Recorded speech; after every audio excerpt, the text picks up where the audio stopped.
Voilà mon amour, on a fini la vidéo. On va aller faire quoi? On va aller manger parce que tu as faim. Oh oui mon amour.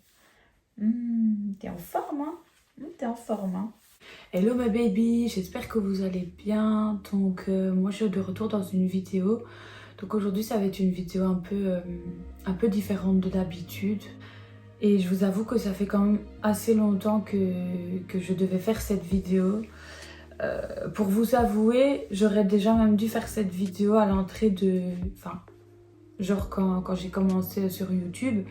Mais voilà, c'est pas, je vais dire, c'est pas un sujet, on va dire, très joyeux, etc.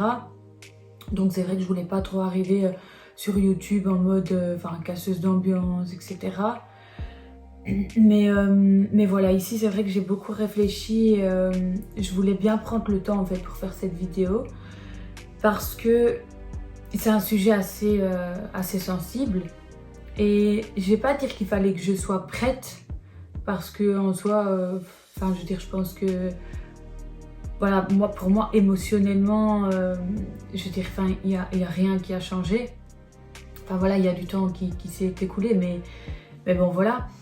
Et en fait, c'est important pour moi de le faire parce que, en fait, ici sur ma chaîne YouTube, je vous partage voilà, beaucoup de choses. Mais vous voyez qu'une facette de moi, on va dire, parce que c'est vrai qu'en général, je viens avec des vidéos où, je veux dire, je suis joyeuse, enfin voilà, on est là pour rigoler, etc. Et pas pour, je veux dire, pas pour être bah, morose quoi. Du coup c'est vrai qu'il me fallait le temps. En fait à travers mes vidéos YouTube pour le moment, vous voyez une certaine facette de moi. Vous voyez voilà quelques clichés de ma personnalité. Mais forcément c'est pas tout. C'est pas tout ce que je suis, c'est pas tout ce que je représente, c'est pas voilà, c'est pas moi dans ma totalité parce que voilà, c'est pas juste au travers d'une vidéo que tu peux voilà, connaître une personne parfaitement. Et c'est important pour moi que vous connaissiez vraiment je vais dire, je vais dire un peu mon histoire et une autre facette de moi voilà, qui me colle à la peau depuis aujourd'hui, donc vraiment aujourd'hui, pile poil, c'est pour ça que j'ai fait cette vidéo aujourd'hui, 24 mois.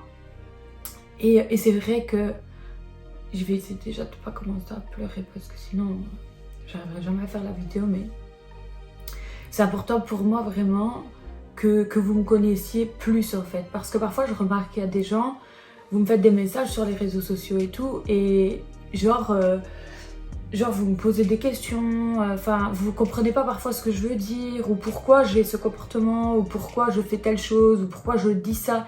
Et c'est normal puisque forcément, voilà, la personne qui arrive là sur ma chaîne YouTube, qui s'abonne à moi et qui connaît pas mon histoire et qui connaît pas forcément, je veux dire, certains attraits, je veux dire, de ma vie, enfin du moins cet attrait-là, qui fait partie de ma vie et qui est très important et c'est pour ça que je veux vous en parler. C'est difficile pour vous parfois de comprendre en fait. Et ça c'est important pour moi que vous sachiez en fait. Donc cette vidéo, je la fais aussi parce que pour moi c'est une sorte, je vais dire d'hommage. Dommage, je sais pas vraiment si je peux dire ça comme ça, mais dans cette vidéo, parfois je vais avoir du mal de trouver mes mots, mais je vais essayer de m'exprimer correctement. Mais voilà, c'est juste que c'est vraiment un sujet très particulier et voilà. Et après, je me dis aussi que je sais qu'il y a d'autres personnes qui sont passées par là, qui passent peut-être par là actuellement, en tout cas je vous le souhaite pas. Qui passeront peut-être par là et pareil je vous le souhaite pas et donc c'est vrai que quand on est dans ce drama là, en fait il y a tout qui s'effondre et je veux dire la vie elle devient vraiment différente. Vous ne voyez plus la vie de la même manière. Moi j'ai totalement changé, je suis plus du tout comme avant. Alors oui, je rigole tout le temps, je suis tout le temps une fille, je dirais avec ma personnalité joyeuse, etc. Mais ma vision de la vie, elle a vraiment beaucoup changé. Et je veux dire, en 24 mois, je sais pas vous dire, mais j'ai grandi genre genre, je vais pas dire de 20 ans, mais limite quoi. J'ai vraiment eu je sais pas, j'ai vraiment fait un bond incroyable au niveau de, je vais pas dire de la maturité, mais bon, un peu quand même. Et sur, je vous dis, la vision de voir les choses. Vous voyez, par exemple, avant, vous vous intéressez parfois à du matériel, et puis après, quand votre vie elle change, en fait, vous vous rendez compte que c'est pas ça la vie. Enfin bref, on va pas partir dans des détails comme ça, mais voilà. Donc,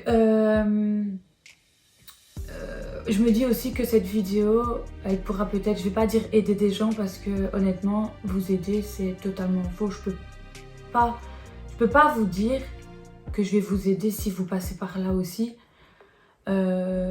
Et les gens qui passent par là me comprendront, parce que clairement, on ne sait pas venir en aide, enfin, pas dans ces cas-là en fait. La seule aide qu'on pourrait apporter, on ne sait pas l'apporter, on n'est pas assez puissant pour le faire, on n'a pas de pouvoir magique. Mais voilà, donc surtout n'hésitez pas à me laisser vos témoignages. Voilà, parce que c'est quand même quelque chose d'assez traumatisant, d'assez lourd en fait, enfin de très en fait c'est la pire chose qui puisse vous arriver au monde. Et donc gérer ça après, essayer d'avancer dans sa vie et tout, c'est vraiment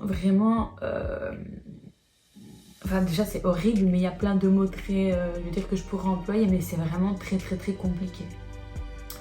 Donc je sais pas trop comment je vais faire mes vidéos, mais je pense que je vais en faire plusieurs, donc peut-être par épisode, pour pas vous raconter toute mon histoire comme ça ici, parce que sinon là on va rester, je vais dire, 3 heures, et encore je suis gentille en disant 3 heures, parce qu'il y a vraiment beaucoup de détails, mais je vais essayer de procéder par épisode, donc je pense que je vais m'organiser genre sous forme de journal en fait. Ce sera vraiment répertorié un peu en mode journal, et ceux qui veulent suivre mon histoire, tout ça et tout, voilà, même si c'est triste, mais ça fait partie de moi, et c'est comme ça, au moins vous pouvez quoi, ce sera, je vais dire, plus ordonné au niveau YouTube.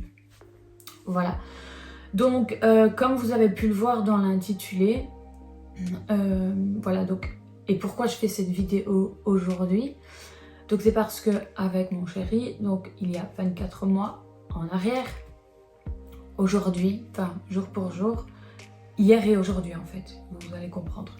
Donc nous avons vécu, je vais dire, le pire drame de toute une vie. Je vais essayer de pas pleurer, parce que je veux pas que ma fille elle soit triste. Oui, mon amour. Hein.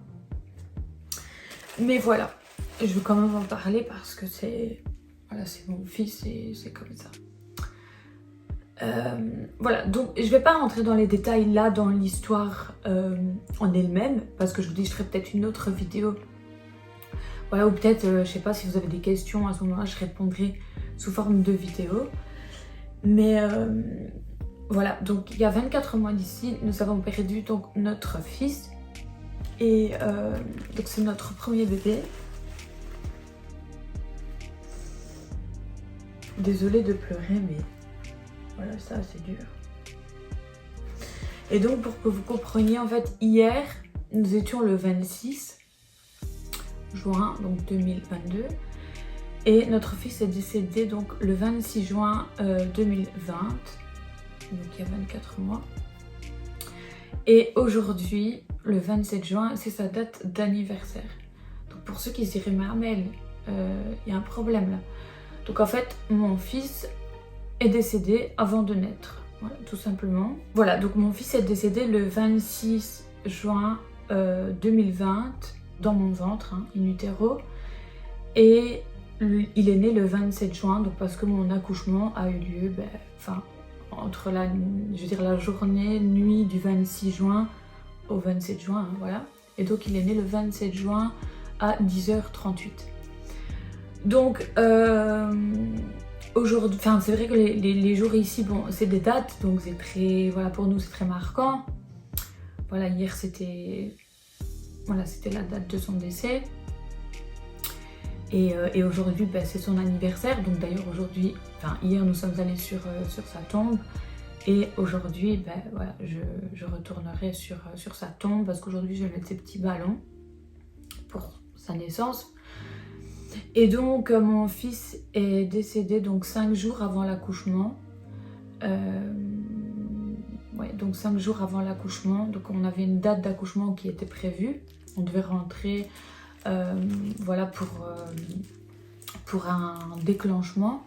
Et 5 jours avant cette date-là, en fait, ben, voilà, le drame s'est produit. Sans donner trop de détails, il y avait un truc qui n'allait pas. Ce jour-là, j'avais un monitoring qui était prévu, donc le 26. Et en fait, nous, on est parti plutôt à l'hôpital parce que, je vous dis, il y avait un truc qui n'allait pas. Je sentais plus mon fils bouger, etc. Et donc, nous nous sommes rendus à l'hôpital. Et là, ben, voilà, on nous a annoncé je ne vais même pas dire mauvaise nouvelle parce que le mot n'est même pas assez fort. Et voilà, du coup, ben, nous sommes restés à l'hôpital. Voilà, je pouvais retourner, mais j'avais pas forcément la force de revenir à la maison pour repartir en sachant que mon fils était décédé. Donc voilà, moi je me sentais pas de revenir en fait chez moi pour repartir. Enfin voilà, on vous annonce que votre bébé est décédé. Honnêtement, vous êtes dans un état tellement misérable que vous deviez rentrer chez vous à 3, parce que nous c'était le cas, voilà, on devait rentrer chez nous à 3 et on va retourner à 3, mais voilà, avec notre fils éteint. Et en fait, je vous avoue que je suis restée là. Ils m'ont installée donc dans une chambre, d'abord dans une chambre, pas d'accouchement, mais dans une chambre dans le bloc accouchement, mais pas une chambre d'accouchement. Je sais pas trop si vous allez comprendre, mais enfin soit. En fait, là, ils nous ont dit, bon voilà madame, vu que le bébé est décédé, il faudra accoucher, mais voilà, le bébé peut pas rester là pendant 3-4 jours, enfin voilà, donc il faut qu'au soir, on commence le travail. Il fallait déclencher et donc pour eux, il fallait quand même commencer, je vais dire, on va dire maximum vers 19h, un truc comme ça. Après, voilà, ils ont été assez humains avec nous et très très compréhensifs et ouais, je pense que c'est logique, mais donc je pense pas qu'ils nous auraient mis la pression si même j'avais attendu jusque 20h, mais voilà, donc nous on était là, c'était le matin, puisque je vous dis en fait j'avais un monitoring ce jour-là, mais nous on est parti plus tôt et là ils nous ont fait le monito, puis ils nous ont fait l'échographie pour voilà, pour être sûr de ce que le monito avance, hein. Et ensuite, ils nous ont placés là dans cette chambre et j'ai attendu, on va dire peut-être quoi, même pas 1 heure en fait. Et j'ai dit à Nams, va chercher une infirmière et dit que voilà, qu'on part, quoi, qu'on va m'installer dans la chambre et qu'on part. Et en fait, en fait, je voulais pas y aller, mais en fait, je me dis, à un moment donné, même Nico me dit, ouais, mais t'es sûre que tu peux pas encore attendre? Mais en fait, ça sert à quoi d'attendre? Puisque de toute façon, on doit y passer. Donc, on doit quand même, je vais dire, y aller. Que ce soit dans 1 heure, 2 heures, 3 heures, 10 heures, ça doit se faire. Donc, je dis, autant le faire maintenant. Et en fait, il y avait aussi, je pense que, voilà, moi, mon cœur de maman, désolée, gardait espoir, en fait. Clairement, je gardais espoir parce que même aux gynécologues, etc., je demandais, non mais vous vous êtes pas trompé, votre appareil peut-être il est cassé, le monito peut-être il dit de la merde, très clairement. Je vais pas dire que je cherchais des excuses, mais oui, parce que je voulais pas y croire. Et je peux vous dire qu'en fait, jusqu'à ma dernière poussée de mon accouchement, j'ai gardé dans ma tête un petit espoir en fait.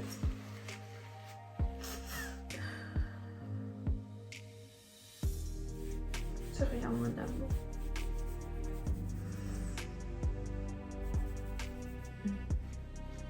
Là j'ai gardé un espoir parce que je voulais pas y croire et voilà, et même les infirmières, les sages-femmes, tout ça. Et je disais, ouais, mais non, vous êtes sûre. Et voilà, et en même temps, j'étais dans un état que j'ai jamais été. vraiment que j'ai jamais connu. Et enfin voilà, après, donc l'accouchement s'est passé, tout ça, et voilà, je vous donne pas de détails sur la suite, mais enfin voilà. Et je peux vous dire que ben, quand ça nous est arrivé, en fait,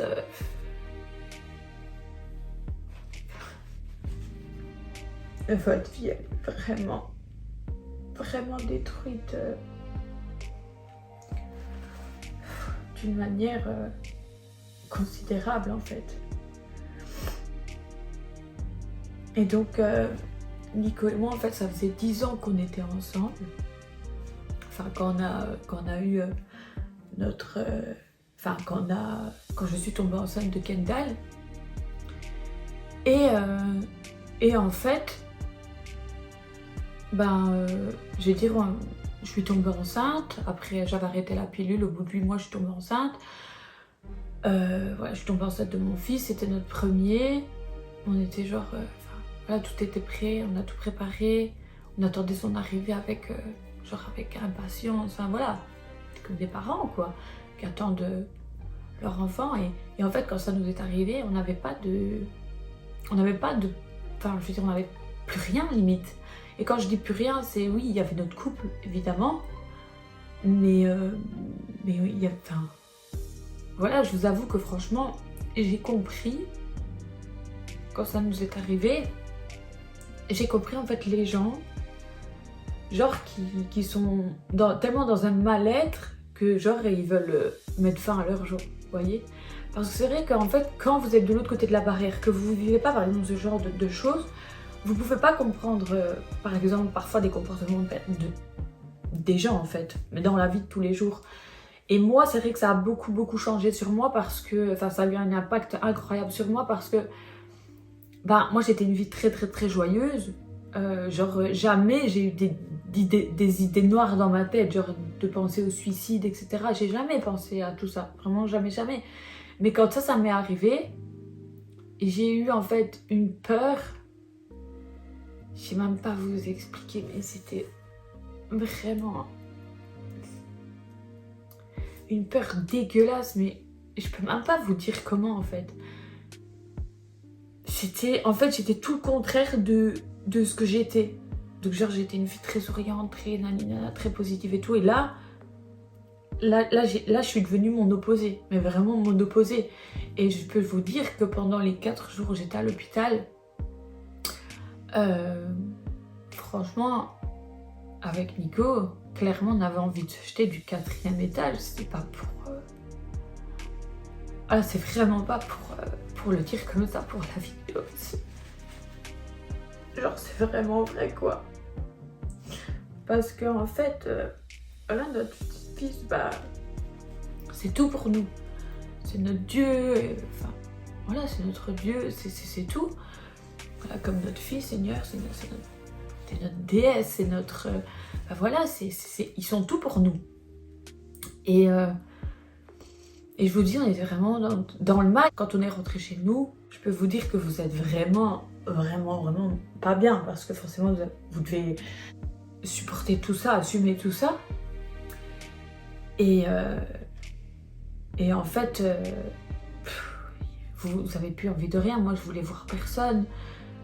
Mes nuits, c'était vraiment de la merde. Je faisais des insomnies incroyables. Je dormais pas de la nuit. Même à l'hôpital, on n'a pas dormi pendant 4 jours. On mangeait plus. Franchement, c'était vraiment... on était vraiment bad. Et en fait, même à l'hôpital, ils ont voulu me donner des médicaments, etc.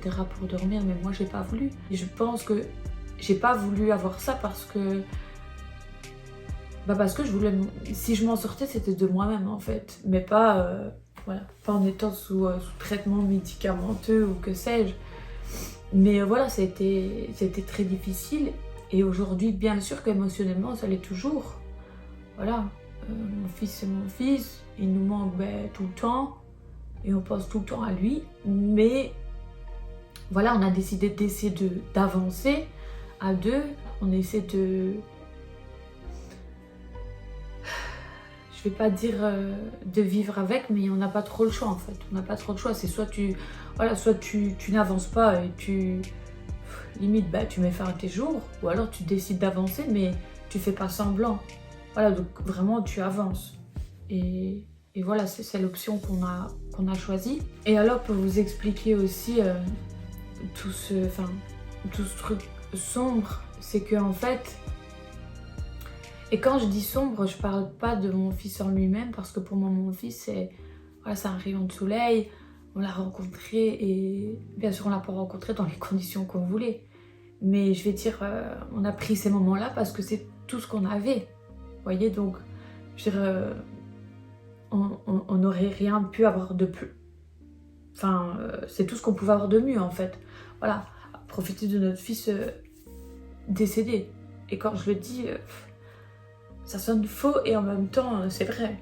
Donc, quand on a perdu notre fils, donc si vous voulez, moi, je devais rentrer à l'hôpital le 30 juin au matin et je devais passer quelques examens et tout, et on devait me provoquer mon fils donc pendant la nuit. Donc mon fils aurait dû naître le 1er juillet, c'était sa date de naissance en fait.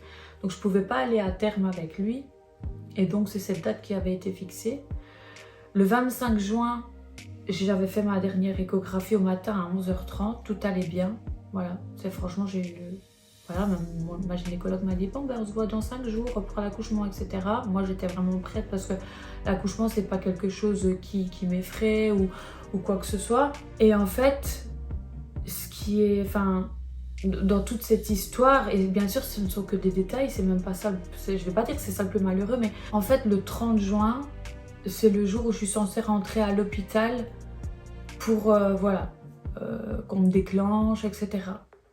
Et le 30 juin, en fait, bah, c'est le jour où je vais au funérarium pour choisir le cercueil de mon fils. Et le 1er juillet, bah, c'est censé être la naissance de mon fils. Et clairement, c'est le jour où on fait ses funérailles. Donc c'est toutes des dates très, très particulières en fait. Il y a vraiment beaucoup de choses comme ça qui sont très, très, très marquantes. Comme je vous ai dit, donc je ferai d'autres vidéos. Si vous avez peut-être, je vais dire, des questions sur mon histoire en elle-même.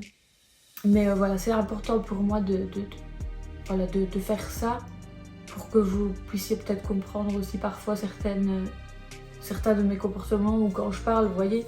Parce que parfois, c'est vrai qu'il y a des gens, ils comprennent pas, mais genre quand je parle à ma fille ou quand les gens me disent alors ta grossesse ça se passe bien, et que moi je dis bah ouais, croisons les doigts. Et parfois il y a des gens qui me disent mais pourquoi dis croisons les doigts, parce qu'en fait quand par exemple tu tombes enceinte et que tu vis pas tout ça, que t'as pas connu tout ça, et que voilà, jamais tu vas penser à la mort en fait. Même nous, quand le soir, quand le matin, la nuit du le 26, on sentait qu'il y avait un problème. Enfin, moi, je sentais qu'il y avait un problème. Mon chéri, il était aussi dans tout cet état. On a pris les valises, tout ça. Il a dit, ouais, toi, tu vas accoucher, c'est bon, nanana. Mais jamais on a pensé à la mort. Enfin, jamais tu penses à l'extrême comme ça. Pas quand tu donnes la vie, en fait. Pas quand tu conçois, pas quand tu arrives à 9 mois de grossesse, en fait. Pas comme ça. Et là, c'est différent, en fait. J'ai du mal de voir la vie. Je vois plutôt justement l'inverse en fait maintenant. Pour moi, la mort c'est plus, je vais pas dire limite une évidence, mais voilà, je vais toujours être sur un peu plus en retrait en me disant mais j'espère que tout va bien se passer. Et voilà, et clairement c'est normal, vous pouvez pas penser autrement en fait quand ça vous arrive. Voilà, et c'est pour ça que là avec ma fille et tout, j'ai été beaucoup sur la retenue au début. Parce que en fait... clairement j'avais peur de me projeter, parce que clairement forcément que j'imagine, et forcément que je me dis qu'il peut lui arriver quelque chose à tout moment en fait, même quand tous les paramètres ils sont bons. Et voilà, et en fait toute cette histoire avec mon fils, je vous dis, ça a vraiment changé beaucoup de choses sur toute ma vie, ma vision des choses, mais aussi sur les choses que je vis par exemple actuellement. Donc par exemple voilà, avec ma fille, forcément, ça me met dans une position différente. Parce que forcément, si j'avais pas vécu, je vais dire, ce drama avec mon fils, bah, ma grossesse, je la vivrai différemment avec ma fille. Mais enfin voilà. Donc, je voulais juste que vous connaissiez un petit peu voilà, ben, mon histoire, l'histoire de mon fils, donc Kendall, d'où le nom de ma chaîne, Kendall LP, pour ceux qui se posaient la question. Et voilà, et aujourd'hui on est, ben voilà, on avance, on est là avec notre fille, et notre fils il est toujours là avec nous. Voilà, toujours comme s'il était... Enfin, moi, je dis que mon fils, je l'emmène partout avec moi. Et voilà, et je les aime de tout mon cœur et je ferai tout pour eux. Et bien sûr que bien sûr que je veux les protéger du plus que je peux, mais malheureusement, on peut pas... On n'est pas assez puissant pour protéger les gens qu'on aime à 100%. Voilà, quand il y a quelque chose qui doit arriver, tu sais pas forcément mettre ta main en face. Voilà, en tout cas, là, je suis très positive pour cette grossesse, pour ma fille. Et je me dois de l'être. Voilà, pour mon fils, pour elle, pour mon chéri, pour moi-même. Et voilà quoi. Je sais qu'il y a d'autres personnes qui sont passées par là, qui passent peut-être par là, comme je l'ai dit plus tôt dans ma vidéo. Et je vous souhaite franchement de ne jamais connaître ça. C'est vraiment tout ce que je peux vous souhaiter. Même à son pire ennemi, on ne pourrait même pas le souhaiter. C'est tellement dégueulasse, c'est tellement affreux, c'est tellement horrible, j'ai même pas de mots en fait. Et quand il y a des gens qui me disent « Amel, en fait, je peux pas te comprendre et je pourrai jamais te comprendre, mais je te souhaite de pas me comprendre. » Parce que si tu me comprends, dans un sens, c'est que tu traverses ce que je traverse et je te le souhaite pas. Donc voilà. En tout cas, je sais que ma vidéo, je sais que je pourrais pas vous aider. Voilà, si vous êtes dans une même phase que moi. Mais voilà, n'hésitez pas à me laisser vos témoignages pour vos bébés anges. Si vous êtes maman ou papa ange, comme on dit. Je suis de tout cœur avec vous. Et que ça fasse 3 mois, 1 an, 3 ans, 10 ans, 20 ans. Voilà, perdre un enfant, c'est... Il n'y a même pas de calcul à faire en fait.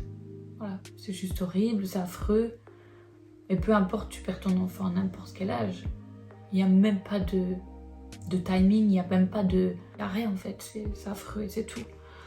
Mais voilà, je suis vraiment de tout cœur avec vous.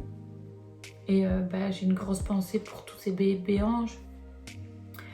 Pour nos petits amours. Qui peut-être de là-haut, et je l'espère, veillent sur nous, tout ça. Et bien sûr, c'est à nous à veiller sur eux, mais c'est ce que je dis toujours. Hein. C'est pas à mon fils à veiller sur moi, c'est à moi à veiller sur mon fils à la base. Mais voilà. Aujourd'hui, j'essaie de me concentrer beaucoup sur ma fille, hein, puisque c'est ma priorité, elle est là et elle est en bonne santé et vraiment, croisons les doigts. J'espère qu'on la verra bientôt et j'espère que tout se passera bien. Et pour les gens donc, qui ne vivent pas par là, tout ce que je peux vous dire, c'est profiter de vos enfants à fond, mais sans compter, sans râler, sans... Enfin voilà, même si je sais que parfois les enfants c'est difficile, c'est compliqué, mais voilà, il y a parfois des gens, ils me disent ah mais ta petite, elle va peut-être pas faire ses nuits et tout. Tu sais, quand j'ai perdu mon fils, mes nuits je les ai pas faites. Hein. Pas parce que mon fils il pleurait qu'il me réveillait tous les 5 minutes, mais parce qu'il était pas là en fait. Et j'aurais rêvé qu'il me réveille toute la night, que j'ai des yeux comme ça, pour un bibi ou pour un change, tout ce que tu veux, mais pas parce qu'il était pas là quoi. Donc peu importe que ma fille elle fasse pas ses nuits, qu'on ait du fil à retordre avec elle.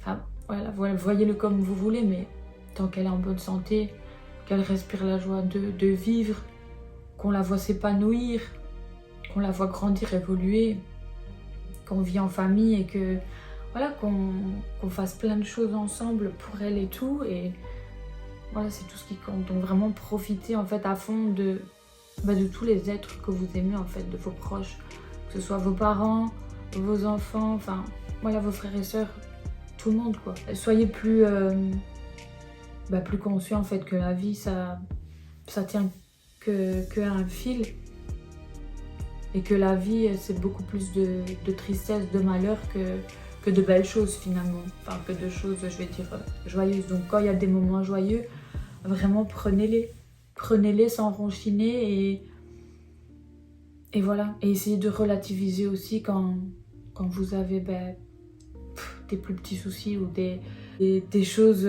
voilà, qui vous prennent la tête, et posez-vous la question, franchement est-ce que ça vaut la peine là que je me prenne la tête pour ça? Voilà, donc c'est tout ce que je peux vous dire, vous souhaiter. Voilà, maintenant vous savez que voilà, que Nico et moi nous avons perdu notre premier enfant et que là nous attendons notre deuxième et que on croise les doigts et on espère de tout cœur que tout se passera à merveille. Et je suis un peu contente de pouvoir me livrer un peu à vous sur ça, parce que c'est quelque chose de très très important pour moi et comme je vous dis qui fait partie de moi. Donc voilà, c'est pas quelque chose que je peux renier et que je peux vivre en mode oh vas-y j'oublie, et non, ça va pas comme ça en fait. Donc voilà, donc je vous fais plein de bisous et portez-vous bien, occupez-vous bien de vos proches, profitez de chaque jour, chaque heure, chaque minute, chaque seconde. Vraiment, à part vous dire tout ça, je peux rien vous dire d'autre. Moi je vous retrouve dans une prochaine vidéo. Donc là avec ma petite poupou, on va aller manger. Voilà, moi je vais aller avec ma petite poupou continuer à faire mes petites affaires. Parce que voilà, il me reste plus beaucoup de semaines là pour mon accouchement et je dois encore préparer beaucoup de choses. Donc voilà, en tout cas je vous fais plein de bisous et grosse pensée aujourd'hui pour mon fils, pour son anniversaire. Voilà, 24 mois, c'est un grand garçon et je suis fière de lui. Et voilà, j'espère qu'il veille sur sa sœur et qu'il la protège et qu'il veille sur sa mamie aussi, qu'il veille sur nous. Et voilà, grosse pensée aussi à tous ces bébés, tous ces enfants en fait. Je parle pas que des bébés à proprement dit, de toute façon, même un enfant quand il a 18 ans, c'est le bébé de sa maman. Donc voilà, mais voilà, grosse pensée en fait tous les jours pour tous ces parents qui sont en deuil et qui seront en deuil toute leur vie, parce qu'un deuil pour moi ça quand tu perds ton enfant tu ne fais jamais réellement ton deuil. Et en tout cas moi c'est ma vision des choses, c'est mon ressenti. Grosse pensée à tous nos anges. Voilà, donc je vous fais plein de bisous et je vous dis à très bientôt dans une prochaine vidéo. Bye.